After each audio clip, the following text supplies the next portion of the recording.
வணக்கம் நேர்களே. இன்னைக்கு நாம பார்க்கக்கூடிய சிறப்பு பதிவு கஜலட்சுமி யோகம். கஜலட்சுமி யோகம் என்ன அப்படின்னு கேட்டீங்கன்னா, ஒருவருடைய ஜாதகத்துல குருவும் சுக்கிரனும் 2 கிரகங்களும் சேர்க்கை பெற்று இருக்கும்போது இந்த கஜலட்சுமி யோகம் ஏற்பட போகுது. இந்த கஜலட்சுமி யோகம் இப்போ கோச்சார ரீதியாக வருகின்ற ஜூலை மாதம் 27ஆம் தேதி அந்த சுக்கிரனாகப்பட்டவர் தன்னுடைய ஆட்சி வீடான ரிஷப ராசியிலிருந்து மிதுன ராசிக்கு பெயர்ச்சி ஆகிறார். அந்த மிதுன ராசியில குரு பகவான் ஏற்கனவே பெயர்ச்சியாகி வந்திருக்கிறாரு. இந்த 2 கிரகங்களும் சேர்க்கை பெறும் போதுதான் இந்த கஜலட்சுமி யோகம் ஏற்படும். இந்த கஜலட்சுமி யோகம் கிட்டத்தட்ட 1 மாத கால அளவிற்கு ஒவ்வொரு ராசி என்பர்களுக்கும் ஒரு முக்கியமான திருப்பங்களை ஏற்படுத்தி கொடுக்கக்கூடிய ஒரு நேரமாக தான் இருக்கும். அதை இந்த பதிவுல நம்ம தெளிவா பார்க்கலாம். இந்த பதிவை கடைசி வரைக்கும் ஸ்கிப் பண்ணாம பாருங்க. இந்த சேனல்ல முதன்முறையா பார்த்திருக்கிறீங்க அப்படின்னா சப்ஸ்கிரைப் பண்ணிக்கோங்க. பெல் பட்டன்ல ஆல் ஆப்ஷன் சூஸ் பண்ணீங்கன்னா உங்களுக்கு இந்த மாதிரியான பதிவுகள் தொடர்ந்து நோட்டிபிகேஷனா வரும். விருச்சிக ராசி என்பர்கள் ஒரு மனப்பக்குவம் அதிகமாக உடையவர்கள். ஒரு சிறு வயதாக இருந்தாலும் அதுல ஒரு மெச்சூரிட்டின்றது இந்த விருச்சிக ராசி என்பர்களுக்கு தான் அதிகமாக இருக்கும். ஒரு 17 வயசு ஒரு 15 வயசு அன்பர்களுக்கு கூட அந்த மெச்சூரிட்டின்றது அளவுக்கு அதிகமாக இருக்கும். ஏன்னா அவங்க சின்ன வயசுல இருந்தே வெளிநபர்கள் கிட்ட அதிகப்படியாக பிரச்சனைகளை சந்திச்சுக்கிட்டே இருப்பாங்க. வெளியில இருக்கக்கூடியவர்கள் எப்போதுமே இவர்களை அவமானப்படுத்துறது, அசிங்கப்படுத்துறது, குடும்ப சூழ்நிலை காரணமாக அந்த மாதிரி எல்லாம் சில சிச்சுவேஷன்ஸ் எல்லாம் இந்த விருச்சிக ராசி என்பர்களுக்கு வந்திருக்கும். அந்த இடத்துல அதிகப்படியாக அந்த அவமானங்களையும் அசிங்கங்களையும் சந்தித்த இந்த விருச்சிக ராசி என்பர்கள் இளம் பருவத்தினரே அந்த மாதிரியாக அந்த ஒரு மெச்சூரிட்டின்றது அதிகப்படியாக இருக்கின்ற ஒரு தருணமாக தான் இருக்கும். இந்த கஜலட்சுமி யோகம் உங்களுடைய 8ஆம் இடத்துல கிடைக்க போகுது. 8ஆம் இடம்ன்றது திடீர் அதிர்ஷ்டத்தை கொடுக்கக்கூடிய ஒரு ஸ்தானமும் அதிகப்படியான வம்பு வழக்குகள், நோய் நொடி இந்த மாதிரியாகலாம் அதிகப்படியான பிரச்சனைகளையும் கொடுக்கக்கூடிய ஒரு பாவகமும் கூட.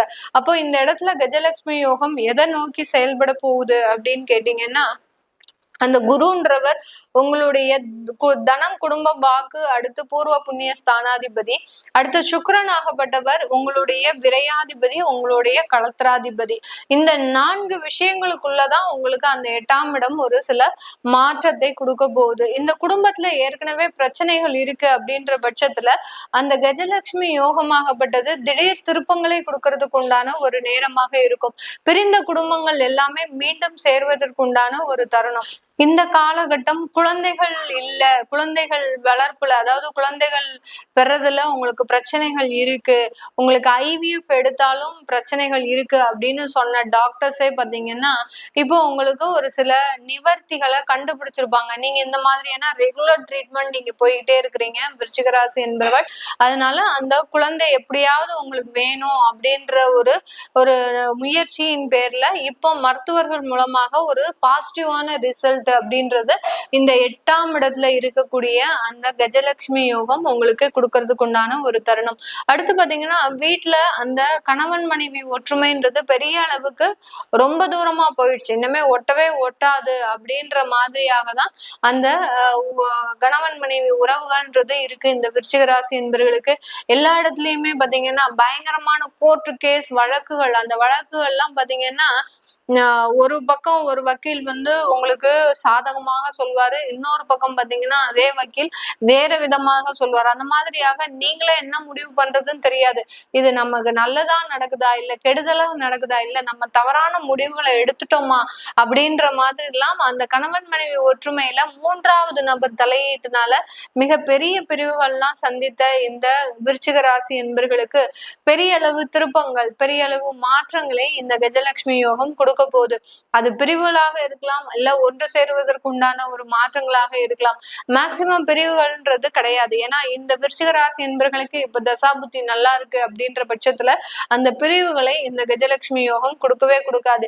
எப்படி நம்ம பெற்ற தாய் நம்ம குடும்பத்தோட சேர்ந்து இருக்கணும் அப்படின்னு தான் நினைச்சு ஆசைப்படுவாங்களே ஒழிய, அதே மாதிரிதான் இந்த குருவும் சுக்கிரனும் சேர்ந்து அந்த குடும்பத்துல எல்லாம் நன்மைகள் தான் நடக்கணும் அப்படின்ற ஒரு விதத்துக்காக தான் இந்த கஜலட்சுமி யோகம் அப்படின்றது ஏற்பட போகுது. இது திடீர் திருப்பங்களை திருப்பங்களை கொடுக்கும். இந்த விருச்சிக ராசி அன்பர்களுக்கு எதிர்பாராத திருப்பங்கள்ன்றது இந்த காலகட்டம் நடக்கும். அதுதான் அந்த 8ஆம் இடத்துல இருக்கக்கூடிய இந்த யோகமாகப்பட்டது இந்த இடத்துல கொடுக்கக்கூடிய ஒரு தருணம்.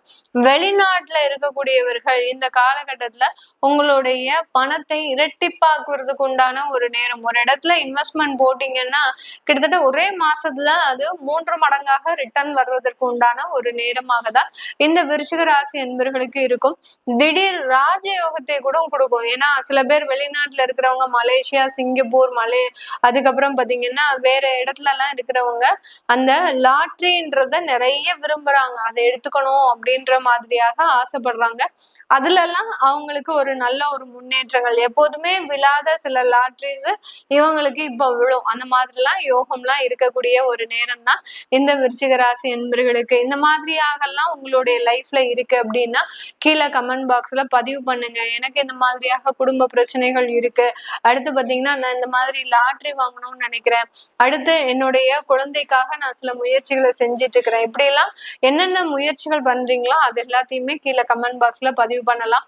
இந்த விருச்சிக ராசி அன்பர்களுக்கு இந்த காலகட்டம் சுப விரயங்களாக தான் மாறப்போகுது. நீங்க குழந்தைக்காக செலவு பண்றது அங்க ஒரு குழந்தை வரும். அடுத்து உங்களுடைய கணவன் மனைவி பிரச்சனைக்காக செலவு பண்ணக்கூடிய அந்த செலவுகள் உங்களுக்கு ஒரு நல்ல ஒரு மாற்றத்தை கொடுக்கலாம். அடுத்துல அந்த குடும்பத்துல பிரிவுகளுக்காக செய்யக்கூடிய சில செலவுகள் அந்த குடும்ப ஒற்றுமைக்காக பண்ணலாம். இப்படி அந்த விரயங்கள் ஆகப்பட்டது உங்களுக்கு சுப விரயங்களாக மாறுவதற்குண்டான ஒரு தருணமாக தான் இந்த விருச்சிக ராசி என்பர்களுக்கு இருக்க போகுது. இந்த விருச்சிக ராசி என்பர்கள் தன்னுடைய வாழ்நாள்ல வேலைக்காக அதிகப்படியாக போராடுவாங்க. ஒரு இடத்துல வேலை பாக்குறாங்க அப்படின்னா கிட்டத்தட்ட ஒரு 6 வருஷம் 7 வருஷம் தொடர்ந்து வேலை பார்ப்பாங்க. நல்ல ஒரு டெடிகேட்டோட இவங்கள மாதிரி யாருமே வேலை பார்க்க முடியாதுங்க. இந்த ராசி என்பர்களை மாதிரி வேற யாராலையும் அலுவலகத்துல வேலை பார்க்க முடியாது.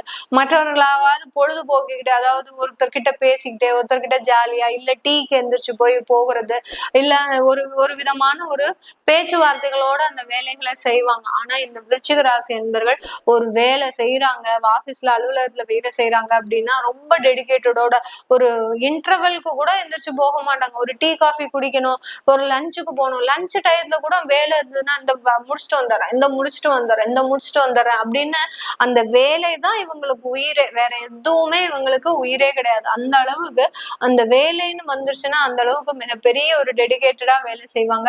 அதுலயே பாத்தீங்கன்னா விருச்சிக ராசி என்பர்கள் ரொம்ப பாவம். அவங்களுக்கு அந்த இடத்துல ஏற்பட்ட அந்த ஒரு பிரச்சனைகள் மாதிரி வேற யாருக்குமே ஏற்பட்டு இருக்காதுங்க. ஏன்னா இவங்கதான் ரொம்ப உண்மையாகவும் ரொம்ப ஒரு நேர்மையோடையும் நீங்க அந்த வேலையை செஞ்சுட்டு இருக்கிறீங்க. உங்களுக்கே பாத்தீங்கன்னா அந்த இடத்துல அவமானங்கள் வந்திருக்கும். உங்க உயரதிகாரிகள் ரொம்ப ஹார்ஷா உங்களை திட்டிருப்பாங்க. இந்த அளவுக்கு அவங்க திட்டி நீங்க வாங்கினதும் கிடையாது. அந்த அளவுக்கு கடுமையான சொற்கள். அவருக்கு எந்த நேரத்துல எந்த பிரச்சனையும், அவரும் உங்க விருச்சிக ராசியா இருப்பாரோ என்னமோ, ஒரு வாட்டி எதுக்கும் கேட்டு வச்சுக்கோங்க. அந்த மாதிரியாக உயரதிகாரிகள்னால மிகப்பெரிய அளவுக்கு ஒரு கடுமையான ஒரு வார்த்தைகளை சந்தித்து ஒரு கடுமையான ஒரு அவமானங்களையும் கடந்த காலத்துல எல்லாம் சந்திச்சிருப்பீங்க. இப்போ இந்த காலகட்டம் அந்த வேலை வாய்ப்புல இருக்கக்கூடிய சிக்கல்கள்லாம் உங்களுக்கு தீர்ந்துடும். ஏன்னா அந்த விருச்சிக ராசி என்பர்களுக்கு அந்த வேலைக்கு உண்டான பிரச்சனையை தரக்கூடியவரும் நம்ம குரு பகவான் தான். அதனால அந்த குரு பகவான் சுக்கிரனோட சேர்ந்து இருக்கும்போது 1 மாத காலகட்டத்திற்கு உங்களுக்கு ஒரு ரிலாக்ஸேஷனை கொடுப்பாரு. கொஞ்சம் சாதாரணமா இருப்பா, ஒன்னும் பெரிய அளவுக்கு ரொம்ப மனசுல போட்டு ஒன்னும் வர்த்திக்காத அப்படின்னு சொல்ற அளவுக்கு இந்த கஜலட்சுமி யோகம் அந்த வேலையில இருக்கக்கூடிய தொந்தரவுகளை தற்காலிகமாக நிறுத்தி வச்சிருக்கு. அதனால நீங்க நான் வேலையை விடணும், வெளியில வந்துட போறேன் மேடம், வந்துடலாமா அப்படின்னு கேட்டீங்கன்னா வரக்கூடாதுன்னு தான் சொல்லுவேன். ஏன்னா விருச்சிக ராசி என்பவர்கள் உங்களுக்கு வேலை கிடைக்கிறதே பெரிய குதிரை கொம்பு. ஏன்னா நீங்க ஒவ்வொரு இடத்துலயும் வேலை செய்யும் போது உங்களுடைய பெரிய பெரிய எக்ஸ்பீரியன்ஸ் எல்லாம் வச்சு மத்த கம்பெனில வேலை கொடுக்க மாட்டாங்க. அதனால நீங்க இருக்கக்கூடிய இடத்த ரொம்ப பாதுகாப்பா வச்சுக்கோங்க. யார் என்ன திட்டினாலும் இப்படி விட்டு உங்களுடைய பிரார்த்தனை தெய்வத்துக்கு விட்டுருங்க. எந்த தெய்வத்தை நீங்க பிரார்த்தனை பண்றீங்களோ அந்த தெய்வத்துக்கு அந்த ஒரு கடுமையான சொற்களை விட்டுருங்க. அந்த தெய்வம் உங்களை பார்த்துக்கும், எந்த விதமான ஒரு பாதிப்பும் இல்லாமல் பார்த்துக்கும். அந்த அளவுக்கு இந்த விருச்சிக ராசி என்பர்களுக்கு அந்த வேலையில இருக்கக்கூடிய பாதிப்புகள் குறையும். அடுத்து பாத்தீங்கன்னா திடீர் மாற்றங்கள் எல்லாமே உங்களுடைய வாழ்க்கையில ஏற்பட போகுது. இது எல்லாமே நம்ம கோச்சார நிலவரப்படி பலன்களை கணிச்சு சொல்லியிருக்கிறோம். உங்களுடைய தசாபுத்தி பலன்கள், உங்களுக்கு இந்த மாதிரியான வேலையில பிரச்சனை இருக்கு அப்படின்னா கீழே கமெண்ட் பாக்ஸ்ல பதிவு பண்ணலாம். அதை பத்தி தெரிஞ்சுக்க விருப்பப்படுறவங்க கீழே இருக்கிற நம்பருக்கு வாட்ஸ்அப்ல அப்பாயின்மெண்ட் வாங்கிக்கிட்டு நீங்க என்கிட்ட கன்சல்ட் பண்ணிக்கலாம். உங்களிடமிருந்து விடைபெறுவது உங்கள் ஆஸ்ட்ரோ பூர்ணா. நன்றி, வணக்கம்.